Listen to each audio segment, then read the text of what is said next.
Puji Tuhan, Bapak, Ibu, Saudara-saudari, Shalom.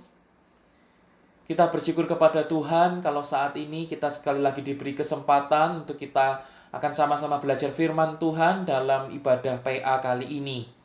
Sebab itu saya ajak mari kita satukan hati kita di dalam doa untuk kita akan memulai ibadah kita saat ini. Terima kasih Tuhan untuk semua kasih setiamu, anugerah dan kebaikanmu yang kau limpahkan dalam hidup kami. Bahkan sekali lagi kami mengucap syukur karena kami diberi kesempatan untuk kami akan belajar firman-Mu dalam ibadah pemahaman Alkitab saat ini. Tuhan, kami mohon berbicaralah, bantulah kami untuk kami boleh menangkap apa yang menjadi isi hati-Mu bagi kami. Terima kasih Tuhan, dan hanya di dalam nama Tuhan Yesus Kristus kami menaikkan doa dan ucapan syukur kami. Amin. Bapak, Ibu, Saudara-saudari, bagian Alkitab yang akan kita pelajari saat ini saya ambil dari Mazmur 89. Dan karena Mazmur 89 ini begitu panjang, maka ini akan dibagi menjadi dua bagian. Saat ini kita akan mempelajari bagian yang pertama, yaitu dari ayat yang pertama sampai dengan ayat yang ke-38. Dan kemudian Jumat mendatang kita akan masuk kepada bagian yang kedua. Dan Mazmur 89 ini kali ini saya beri judul Kasih Setia Tuhan. Kasih Setia Tuhan. Nah, Bapak Ibu Saudara-saudari, saya ajak mari kita akan buka Alkitab kita. Saya akan membacakannya dalam bahasa Indonesia masa kini. Dan karena Mazmur ini begitu panjang, saya harap kita bisa menikmati pembacaan Mazmur ini sehingga kita bisa menikmati firman Tuhan bagi setiap kita. Mazmur 89. Nyanyian pada waktu kena musibah. Nyanyian pengajaran Etan, orang Esrahi. Kesetiaan Tuhan yang Maha Kuasa. Belas kasihan-Mu Tuhan, hendak kunyanyikan selamanya. Kesetiaan-Mu akan kuwartakan turun-temurun. Sebab aku tahu kasih-Mu kekal abadi. Kesetiaan-Mu teguh seperti langit. Engkau berkata, aku sudah membuat perjanjian dengan orang pilihanku. Aku telah bersumpah kepada Daud hambaku. Tahta-Mu akan kupertahankan untuk selama-lamanya. Turun-temurun anak cucu-Mu akan mendudukinya. Sidang surgawi memuji perbuatan-perbuatan-Mu yang ajaib dan menyanyikan kesetiaan-Mu, Tuhan. Di langit tak ada yang seperti Engkau, ya Tuhan. Tak ada makhluk surgawi yang menyamai Engkau. Engkau dihormati di kalangan para suci, ditakuti lebih dari semua di sekelilingmu. Tuhan Allah yang Maha Kuasa, siapakah sekuat Engkau? Engkau setia dalam segala-galanya, ya Tuhan. Engkau menguasai laut yang bergelora dan meredakan ombaknya yang dahsyat. Rahab naga laut, kau remukkan dan kau bunuh. Dengan tangan kuat kau kalahkan musuh-musuhmu. Langit dan bumi adalah milik-Mu, dunia dan segala isinya ciptaan-Mu. Engkaulah yang menjadikan utara dan selatan, Gunung Tabor dan Hermon bersorak-sorai bagi-Mu. Betapa besar kuasa-Mu dan betapa hebat kekuatan-Mu. Keadilan dan hukum adalah dasar kerajaan-Mu. Kasih dan kesetiaan nyata dalam segala tindakan-Mu. Berbahagialah bangsa yang beribadat dengan gembira, yang hidup dalam cahaya kehadiran-Mu, Tuhan. Sepanjang hari mereka bersuka cita dan tetap teguh karena kebaikan-Mu. Engkau memberi kami kemenangan yang gilang gemilang, karena kebaikan-Mu lah kami menang. Sebab pelindung kami adalah orang pilihan-Mu, ya Tuhan. Raja kami adalah milik Allah Kudus Israel. Janji Allah kepada Daud. Dahulu kala dalam suatu penglihatan, Engkau berkata kepada hamba-Mu yang setia, aku telah menolong seorang pahlawan, Seorang yang kupilih dari rakyat telah kutinggikan. Aku telah menemukan Daud hambaku, dan kulantik dia dengan minyak upacara. Kekuatanku akan selalu melindunginya. Kuasaku akan menguatkan dia. Ia tak akan dikalahkan musuh, dan tak akan ditindas orang jahat. Semua musuhnya akan kubinasakan. Kubunuh siapa saja yang membenci dia. Aku akan tetap mengasihi dia dan setia kepadanya, dan membuat dia semakin berkuasa. Kerajaannya akan kuluaskan dari laut tengah sampai ke sungai Efrat. Ia akan berkata kepadaku, Engkaulah Bapakku, Allahku, pelindung dan penyelamatku. Aku akan menjadikan dia putraku yang sulung, yang paling agung di antara semua raja. Dia akan tetap kukasihi sampai kekal. Perjanjianku dengan dia tetap teguh. Tahtanya kupertahankan selama langit ada di atas bumi. Turun-temurun anak cucunya akan mendudukinya. Tetapi kalau keturunannya melanggar hukumku dan tidak hidup menurut perintahku, kalau mereka tidak mengindahkan ketetapanku dan mengabaikan peraturanku, mereka kuhukum dengan cambuk karena pelanggarannya, dan kutimpa dengan bencana karena dosa-dosanya. Tetapi aku akan tetap mengasihi Daud dan tak akan mengingkari kesetiaanku. Perjanjianku dengan dia tak akan kubatalkan. Dari janjiku tak satu pun kutarik kembali. Sekali untuk selamanya aku bersumpah demi namaku yang suci, aku tak akan berbohong kepada Daud. Tahtanya akan bertahan selama matahari ada. Turun-temurun anak cucunya akan mendudukinya. Kerajaannya tetap ada seperti bulan, saksi setia di awan-awan. Amin. Nah, Bapak Ibu Saudara-saudari, Mazmur 89 itu termasuk dalam Mazmur kerajaan. Mazmur bagi atas nama raja. Yang termasuk dalam jenis Mazmur kerajaan ini adalah Mazmur 2, 20, 21, 45, 72, 89, 110, dan 132. Nah, apa yang mau disampaikan dari Mazmur 89 ini? Bapak Ibu Saudara-saudari, Mazmur 89 ini mengajak seluruh umat Israel untuk menjadikan kasih setia Tuhan sebagai landasan bagi mereka menaikkan doa permohonan mereka kepada Tuhan. Dan bagaimana dengan stansa dari Mazmur 89 ini? Stansa dari Mazmur 89 ini di ayat yang pertama sampai dengan ayat yang ke-19 berisi pujian bagi Tuhan, Sang Raja yang sejati. Di ayat yang ke-20 sampai dengan ayat yang ke-38 berisi memori akan janji Tuhan. Di ayat yang ke-39 sampai dengan ayat yang ke-46 berisi ratapan. Di ayat yang ke-47 sampai dengan ayat yang ke-52 berisi doa permohonan.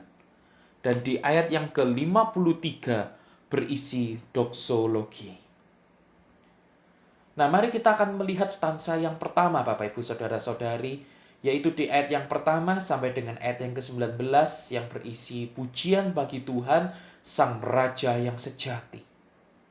Nah, Bapak Ibu Saudara-saudari, di ayat yang pertama kita melihat bahwa Mazmur ini adalah nyanyian pengajaran dari Etan, orang Esrahi. Nah, apa maksud dari nyanyian pengajaran? Bapak Ibu Saudara-saudari, nyanyian pengajaran itu merupakan mazmur yang bertujuan agar para pembacanya itu dapat memiliki wawasan, dapat menjadi terampil dalam sesuatu hal yang diajarkan oleh pemazmur. Nah, sedangkan Etan, orang Esrahi, itu adalah salah satu dari para penyanyi yang dipilih oleh Daud untuk menyanyikan lagu-lagu ketika tabut Tuhan itu dipindahkan ke Yerusalem.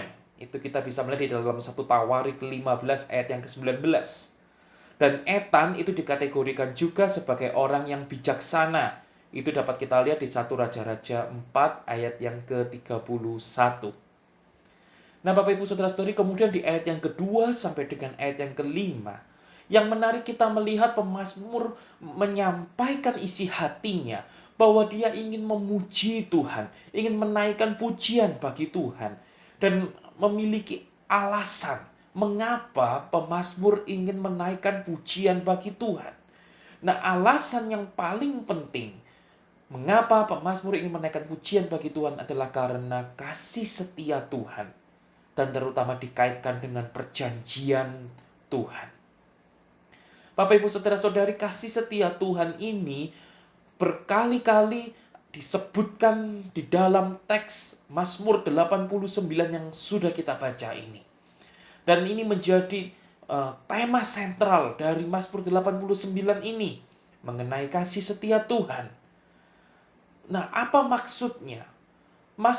Kata kasih setia dalam Mazmur 89 ini menunjukkan bahwa Tuhan mengasihi itu bukan berdasarkan emosi sesaat saja, tetapi Tuhan mengasihi umatnya itu karena sebuah keputusan dan sebuah komitmen bahwa itu akan dilakukan terus-menerus dengan penuh kesetiaan. Dan itu dikaitkan kasih setia Tuhan terhadap bangsa Israel, dikaitkan dengan perjanjian yang Tuhan buat bagi bangsa Israel. Nah, mengapa ini menjadi penting? Karena sebenarnya Tuhan yang Maha Kudus itu sama sekali tidak satu level dengan umat Tuhan, dengan manusia yang penuh dengan dosa. Tuhan terlalu tinggi dan manusia terlalu rendah.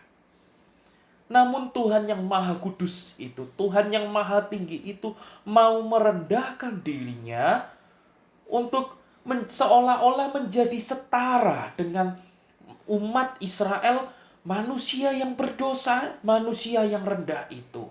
Kemudian Tuhan mau membuat perjanjian dengan umat Israel. Nah, inilah anugerah yang sangat besar yang Tuhan berikan bagi umat Tuhan. Dan disitulah kemudian Tuhan bukan hanya mau merendahkan dirinya, membuat perjanjian, tetapi Tuhan karena begitu mengasihi umat Israel, Tuhan dengan setia terus menepati perjanjiannya itu. Dan hal ini dilukiskan dengan begitu indah kalau kita melihat di ayat yang kedua dengan ayat yang kelima. Kalau kita bandingkan, itu ada dua kata yang diulang, yaitu dalam bahasa puisi disebut inclusio. Dibuka dengan kata turun-temurun selama-lamanya. Kemudian di ayat yang kelima dikonklusikan, ditutup dengan kata juga turun-temurun dan selama-lamanya. Yang itu berarti kasih setia Tuhan itu benar-benar turun-temurun dan selama-lamanya. Menunjukkan betapa besar kasih setia Tuhan terhadap perjanjiannya, betapa besar anugerah Tuhan bagi umat Tuhan, umat Israel. Nah, kemudian di ayat yang ke-6 sampai dengan ayat yang ke-8 kita melihat bagaimana kemudian Mazmur menaikkan pujiannya yang sekaligus juga menjadi pengajaran bagi umat Israel. Pemazmur ingin memuji Tuhan dan sekaligus ingin mengajar umat Israel, berkata, "Wahai umat Israel, kenalilah siapa Tuhan Allahmu itu." Nah, yang di ayat yang ke-6 sampai dengan ayat yang ke-8, pemazmur memuji Tuhan dan mengajarkan kepada umat Israel bahwa Tuhan itu jauh lebih tinggi dari semua penduduk di surga. Fokusnya berada di surga. Fokus pembahasan, fokus cakupan pujian pemazmur dalam bagian ini adalah ketika Tuhan di surga, itu posisinya begitu tinggi, tidak ada yang menyainginya, bahkan semua penduduk surga menghormatinya. Dan itu mengingatkan bagi bangsa Israel bagaimana Tuhan sudah membebaskan nenek moyang mereka dari penjajahan di Mesir, dan itu menunjukkan bahwa Tuhan bukan saja jauh lebih hebat dari semua ilah-ilah yang disembah oleh orang-orang Mesir, tetapi bahkan di surga sekalipun Tuhan menduduki kedudukan yang tertinggi. Tetapi kemudian bukan hanya di surga. Di ayat yang ke-9 sampai dengan ayat yang ke-15, kemudian pemazmur mengajarkan kepada umat Israel bahwa juga Tuhan itu menduduki posisi yang tertinggi di bumi ini, di dunia ini. Pujian yang dinaikkan kepada Tuhan oleh pemazmur sekarang difokuskan dalam cakupan di bumi ini. Tuhan menduduki posisi yang tertinggi. Bahkan dikatakan menghadapi ombak laut yang begitu dahsyat sekalipun, bahkan Rahab, yaitu naga laut yang diceritakan dalam dongeng, yang itu melambangkan kekacauan dan kejahatan, Tuhan lebih tinggi dari semuanya itu. Umat Israel diingatkan bahwa bagaimana dulu Tuhan itu sudah membelah laut Tebrau menjadi dua, sehingga nenek moyang mereka bisa diselamatkan dari kejaran para tentara orang Mesir. Dan itu sekali lagi ditegaskan oleh pemazmur saat ini. Bahkan ombak laut semua di bawah kekuasaan Tuhan. Tetapi bahkan lebih daripada itu, Tuhan juga menguasai langit bumi. Karena apa? Karena Tuhan yang menjadikan langit dan bumi. Bahkan dikatakan dari utara sampai selatan semuanya itu Tuhan yang menjadikan.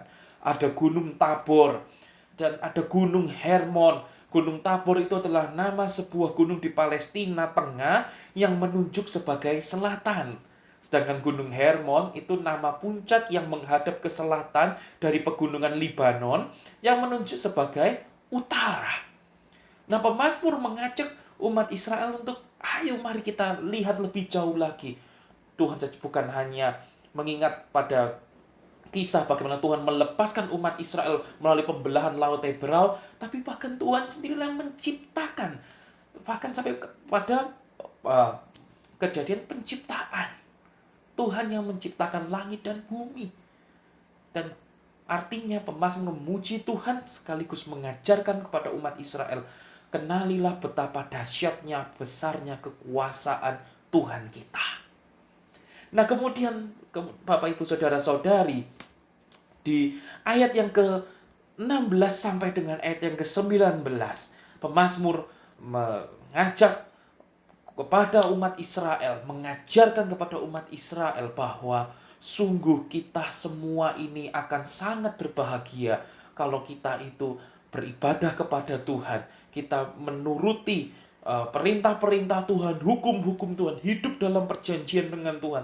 Tuhan itu yang akan menolong kita, memberi kemenangan bagi kita. Tuhan yang dahsyat, Tuhan yang kekuasaannya tertinggi itulah yang membela kita dan memelihara kita. Bahkan secara khusus melalui raja yang dipilih oleh Tuhan bagi umat Israel.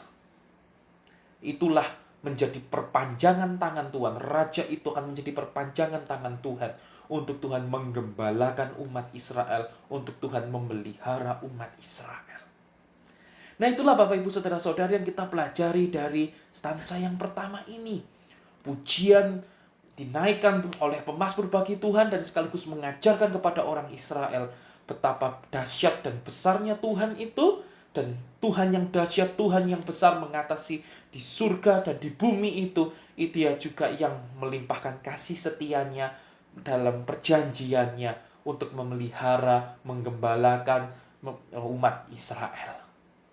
Nah, mari kita akan sekarang masuk ke dalam stansa yang kedua, Bapak Ibu Saudara-saudari. Nah, stansa yang kedua itu berisi memori akan janji Tuhan. Kita bisa melihat di ayat yang ke-20 sampai dengan ayat yang ke-38. Nah, Bapak Ibu Saudara-saudari, di ayat yang ke-20 sampai dengan ayat yang ke-30, kemudian kita akan melihat bagaimana pemazmur kemudian mengingat kembali bagaimana Tuhan itu melantik Daud melalui penglihatan kepada Nathan. Tuhan menyampaikan ya di dalam 2 Samuel 7 ayat yang pertama sampai dengan ayat yang ke-17. Nanti kita bisa melihat ya. Nah, itu bagaimana Tuhan menyampaikan kepada Nathan bahwa Tuhan memilih Daud. Dan kemudian Tuhan sendiri yang mengatakan di dalam ayat yang ke-20 sampai dengan ayat yang ke-30 dalam Mazmur ini, bahwa Tuhan itu bukan hanya sekadar melantik Daud, tapi dia juga yang akan mengokohkan pemerintahan Daud. Bahkan semua musuh-musuh Daud itu akan ditumpas habis oleh Tuhan. Dan Tuhan yang akan mengistimewakan Daud, meluaskan pemerintahannya, bahkan ada relasi yang khusus sampai Daud akan berkata, Tuhan itu adalah bapaknya, dan Tuhan itu akan mengatakan kepada Daud bahwa dia adalah anaknya. Bapak, Ibu, Saudara-saudari, begitu istimewa perjanjian yang dibuat oleh Tuhan yang Maha Kuasa itu kepada umat Israel, secara khusus kepada Daud, sang raja yang akan menjadi perpanjangan tangan Tuhan untuk memelihara, untuk melimpahkan kasih setia Tuhan, untuk menggembalakan umat Israel. Dan kemudian di ayat yang ke-31 sampai dengan ayat yang ke-38, kemudian pemazmur menuliskan ketentuan perjanjian yang dibuat, diingatkan kembali kepada seluruh umat Israel bahwa ada ketentuan perjanjiannya. Ketentuan perjanjiannya itu adalah yang pertama, bahwa keturunan Daud memiliki banyak keturunan. Tetapi ketika keturunan Daud itu berbuat salah kepada Tuhan, tidak hidup di dalam hukum-hukum Tuhan, tidak setia kepada Tuhan, maka Tuhan akan mendisiplin mereka. Dan ketentuan perjanjiannya adalah sekalipun Tuhan mendisiplin mereka, Tuhan itu tetap melimpahkan kasih setianya bagi mereka. Karena sekalipun Tuhan mendisiplin mereka, Tuhan tidak akan sampai menolak mereka. Lalu kemudian ketentuan yang kedua, Tuhan berkata bahwa sekarang bukan hanya untuk keturunan Daud, tapi secara khusus berkaitan dengan Daudnya sendiri, bahwa Tuhan tidak akan berbohong kepada Daud.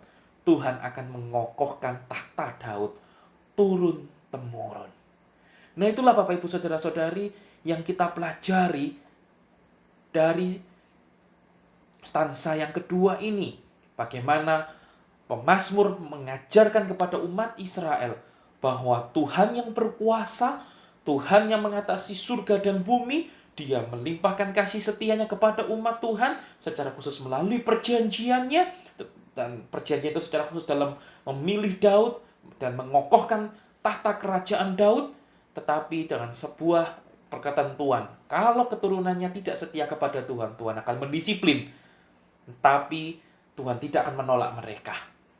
Namun yang juga kedua ketentuannya adalah berkaitan dengan Daud itu sendiri. Tuhan tidak akan berbohong kepada Daud. Tuhan akan mengokohkan tahta kerajaan Daud. Nah, Bapak, Ibu, Saudara-saudari, apa maknanya bagi umat Israel? Umat Israel diingatkan bahwa Tuhan Allah Israel adalah Raja yang sejati atas langit bumi. Dan Raja yang sejati itulah yang menunjukkan kasih setianya terhadap perjanjiannya kepada Daud, Raja mereka. Nah, lalu sekarang apa maknanya bagi kita? Yang pertama, Bapak, Ibu, Saudara-saudari, dalam ibadah. Bapak, Ibu, Saudara-saudari, bagi setiap kita para pelayan Tuhan, mari kita fokus untuk kita hanya melayani Tuhan dan bukan melayani diri sendiri. Demikian juga bagi setiap jemaat Tuhan dalam ibadah. Mari kita fokus mengikuti ibadah untuk menyembah Tuhan dan bukan untuk memuaskan diri sendiri. Nah, Bapak, Ibu, Saudara-saudari, melalui Mazmur ini kita diingatkan bahwa fokus pujian, kebesaran, semua hormat itu hanya bagi Tuhan, Sang Raja yang sejati atas surga dan bumi. Sebab itu kalau kita melayani, itu yakinkan diri kita, pastikan diri kita bahwa seluruh pelayanan kita itu memang diarahkan untuk Tuhan. Bukan untuk menyalurkan bakat kita, menyalurkan keinginan kita. Kita ingin dipuji oleh orang, kita ingin diakui oleh orang. Ada kesombongan diri kita. Bapak, Ibu, Saudara-saudari, seperti orang di atas gunung ya. Kalau orang yang sombong itu dikatakan orang di atas gunung. Dia mungkin melihat orang-orang di bawahnya begitu rendah. Tapi ingat bahwa orang-orang yang di bawah gunung pun melihat dia yang di atas gunung juga begitu kecil. Bahkan Tuhan yang di surga pun Melihat orang yang di atas gunung itu begitu kecil. Artinya Bapak Ibu Saudara-saudari, jangan sampai kita lalu menjadi sombong di dalam pelayanan kita hanya untuk memuaskan ego kita, harga diri kita. Tetapi pastikan pelayanan kita memang dari motivasi terdalam untuk kebesaran, kehormatan, kemuliaan nama Tuhan. Dan ketika kita juga mengikuti ibadah Bapak Ibu Saudara-saudari, pastikan itu untuk memang kita datang menyembah Tuhan sekalipun secara online. Jangan sampai Bapak Ibu Saudara-saudari, ketika kita datang beribadah hanya untuk supaya pekerjaan kita lancar, kita tetap bisa sehat, kalau kita sakit kita bisa sembuh, kita bisa naik jabatan, kita berharap melalui ibadah Tuhan memberkati kita, Tuhan membuat berbagai macam mukjizat dalam hidup kita, Tuhan mengabulkan doa kita, dan semuanya lagi-lagi berbalik tentang kita dan kita. Lalu kalau tidak ikut ibadah, kita hanya takut nanti kita yang kena kutuk, kita kena sial dan lain sebagainya. Bapak Ibu Saudara-saudari, Bapak Ibu Saudara-saudari, kita diingatkan melalui Mazmur ini bahwa ketika kita beribadah, mari kita arahkan semuanya itu hanya untuk menyembah Tuhan saja, Sang Raja yang sejati atas surga dan bumi. Yang kedua, Bapak Ibu Saudara-saudari, dalam kehidupan sehari-hari, mari kita ingat mengenai kekuasaan Tuhan dan kasih setia Tuhan dalam hidup kita sehari-hari. Bapak Ibu Saudara-saudari, di tengah pandemi yang begitu hebat yang kita alami ini, bahkan mungkin banyak pergumulan yang diakibatkan karena adanya pandemi ini yang harus kita alami. Dan ketika kita masuki tahun 2021 ini, kita tahu ada begitu banyak bencana yang terjadi di Indonesia. Tanah longsor, gempa bumi, dan pesawat jatuh, dan lain sebagainya, Bapak Ibu Saudara-saudari. Nah, itu semua mungkin begitu menakutkan bagi kita, membuat kita sangat gentar. Tetapi biarlah melalui Mazmur ini kita ingat bahwa Tuhan adalah Tuhan penguasa tertinggi atas surga dan bumi. Dan Tuhan yang menguasai surga dan bumi itulah Tuhan yang melimpahkan kasih setianya kepada setiap kita umat Tuhan. Kita sangat bersyukur untuk anugerah yang sangat besar ini. Bahkan bagi setiap kita yang sebagai umat perjanjian baru, kita tahu kasih setia Tuhan itu dilimpahkan bukan hanya untuk pergumulan sehari-hari saja, tapi sampai pergumulan terbesar setiap manusia, yaitu pergumulan melawan dosa, keterpisahan dari Allah. Ketika kita mengalami keterpisahan dari Allah dan kita tidak bisa menyelesaikan dengan kekuatan kita sendiri, kita bersyukur Tuhan mau menyelesaikannya, menunjukkan kasih setianya melalui penebusan Yesus Kristus di atas kayu salib. Nah, sebab itu kita akan bersyukur karena melewati segala pergumulan yang ada dalam kehidupan kita sehari-hari. Tuhan yang sudah menebus kita, Dia yang terus menyertai hidup kita, baik di masa kini, bahkan sampai sekalipun kita harus menghadapi kematian. Kita boleh diselamatkan. Tuhan menunjukkan kasih setianya bukan saja saat kita menghadapi pergumulan sehari-hari di dalam kehidupan kita ini, tetapi bahkan sampai di kekekalan. Kita bersyukur untuk semua anugerah Tuhan yang besar ini. Sebab itu, mari kita terus melangkah dengan Tuhan, kita maju terus bersama dengan Tuhan, melewati hari-hari kita, menjalani hidup kita ini. Amin. Mari kita berdoa. Terima kasih Tuhan untuk semua kasih setiamu yang begitu besar bagi setiap kami. Kami bersyukur Allah yang begitu besar, yang kekuasaannya tertinggi di surga dan di bumi. Itulah yang Allah yang sedemikian, itulah yang melimpahkan kasih setiamu bagi setiap kami. Sebab itu Tuhan, biarlah dalam setiap ibadah kami mau terus menaikkan pujian kami hanya kepadamu Tuhan. Kami hanya mau sujud menyembah Engkau Tuhan, bukan mementingkan ego kami, bukan demi kepuasan kami Tuhan, tetapi semuanya untuk hormat kemuliaan namamu saja Tuhan. Dan bahkan kami juga mau Tuhan, biar dalam kehidupan sehari-hari kami terus diteguhkan untuk kami melangkah bersama dengan Tuhan, sekalipun ada pergumulan, tantangan yang harus kami hadapi, kami terus melangkah bersama dengan Tuhan, Sang Penguasa tertinggi atas surga dan bumi, dan Engkaulah Tuhan yang terus menyertai setiap kami. Terima kasih Tuhan untuk kasih setiamu yang besar bagi setiap kami. Dan hanya di dalam nama Yesus Kristus kami berdoa dan bersyukur. Amin. Puji Tuhan, Tuhan Yesus memberkati.